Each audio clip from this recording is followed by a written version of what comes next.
bien bonjour à toutes et à tous, c'est le fermier auvergnat. Alors comme vous pouvez le voir derrière moi, cette semaine on se retrouve pour les ensilages. Donc on n'est pas en train d'ensiler chez nous, on ensile pour des voisins qui ont du terrain dans une plaine un peu plus bas en altitude. Donc on va chercher l'ensilage et on le remonte juste à côté de la ferme. Donc là on est à peu près à 500 mètres d'altitude. Chez nous on se situe entre 850 et 900. Donc il y a un petit peu d'écart, quoique ces derniers temps on voit beaucoup moins l'écart entre les deux différences d'altitude. Donc nous on a prévu semaine prochaine, s'il fait beau, de faucher et d'ensiler aussi pour pouvoir faire nos maïs derrière. Donc là on attaque comme chaque année, donc par la plaine. Il y a un peu plus de 40 hectares à ramasser. On a attaqué de bonne heure ce matin, on s'est pas arrêté à midi. On s'est fait remplacer donc le temps qu'on mangeait. Et on va essayer de finir un peu tard ce soir car ils annoncent la pluie demain. Donc on va essayer d'en faire un maximum aujourd'hui.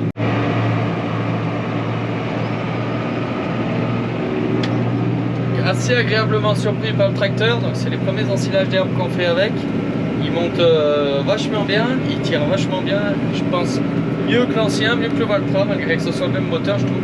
Il a un peu plus de patates, un peu plus de chevaux de toute façon, et voilà, ça se ressent quand même pas mal. Là je monte à 26, 27, il y a quand même un peu de poids dans la remorque, c'est des prairies qui ont été fauchées il y a pas très longtemps, donc elles sont encore assez lourdes, malgré que la matière sèche soit assez bonne pour des prairies. Je trouve que c'est plutôt pas mal, et voilà, il se défend vraiment bien en traction sur la route.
Donc je viens de finir de passer la herse dans les morceaux que j'ai labourés. Donc on avait pu voir le labour au drone. Honnêtement ça fait un super rendu derrière, il n'y a pas de motte ni rien. Ça va faire un super lit de semences pour le maïs.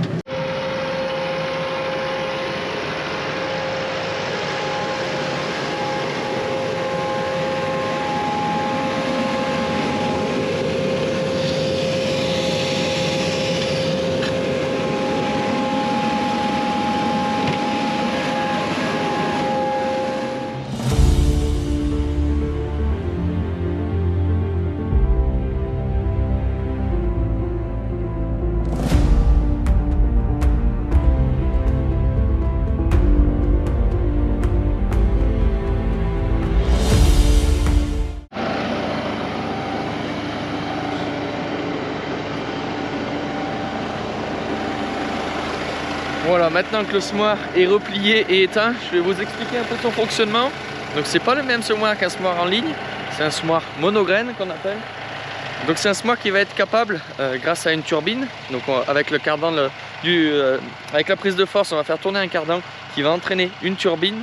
Cette turbine va aspirer les grains sur un disque, et après on a deux roues d'entraînement sur le semoir, et à mesure que le semoir va avancer, les disques vont lâcher une graine. Donc ça nous permet d'avoir un espacement régulier entre chaque graine et de pouvoir semer une densité précise.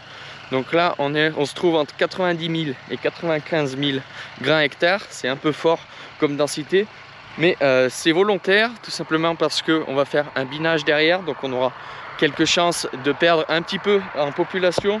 Donc on choisit de faire comme ça, ça marche plutôt bien.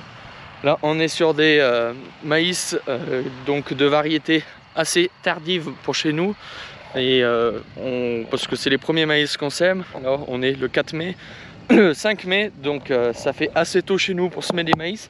Mais ils annoncent plus de gelée, les conditions sont là, ils annoncent de la pluie la semaine prochaine. Alors autant les faire, les terres sont prêtes, certaines des terres sont prêtes. Là on a 3,5 hectares maintenant de semer sur les 18 qu'on veut faire. Donc ça permet d'avancer tout doucement. On a ensilé chez le voisin, on va espérer ensiler chez nous semaine prochaine si la météo nous l'accorde. Et après on enchaînera les maïs au fur et à mesure pour finir avec nos 18 hectares. Donc on est sur 3 variétés. Là dans le semoir, on a du Pearlé, du Amphora et la troisième, je ne me rappelle plus.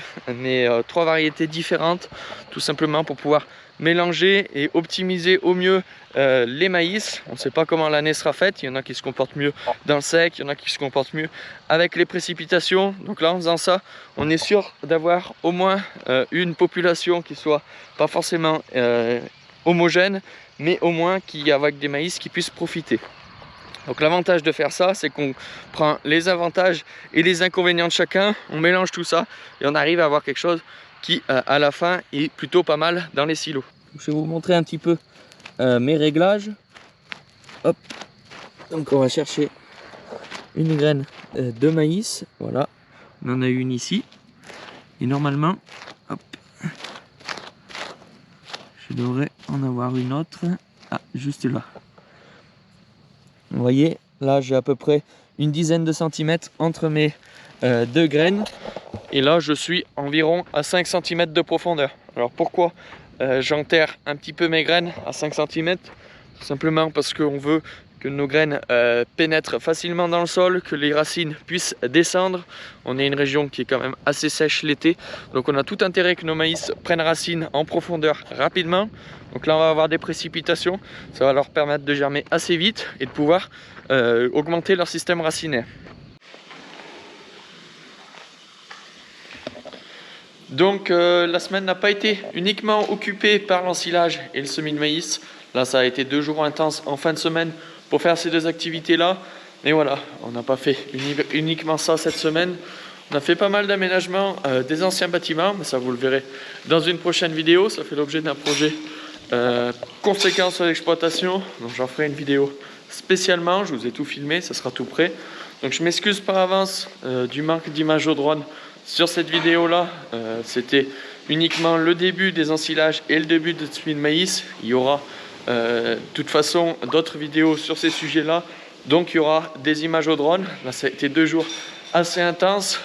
Pour l'ensilage on a attaqué à 8h30 le matin, on a fini à plus de 11h le soir, donc voilà, c'était un peu la course. Et pour les semis de maïs, un peu pareil aussi, on a fini de semer vendredi soir assez tard, donc il n'y avait pas forcément le temps de sortir le drone. Donc je vous ai pris un petit peu des images qu'on peut qualifier de volées, parce que prises un petit peu comme je pouvais au moment où je travaillais. Donc vous m'en excuserez si la qualité n'est pas vraiment au rendez-vous de cette vidéo. Mais voilà, comme je vous l'ai déjà dit, il y aura de toute façon plusieurs vidéos sur ces sujets-là. En attendant, j'espère que cette vidéo vous aura plu. Je vous donne rendez-vous dimanche pour une nouvelle vidéo. Je vous souhaite une très bonne semaine. Je vous invite à vous abonner, à laisser un commentaire ou à liker cette vidéo. Et à dimanche prochain. Bye!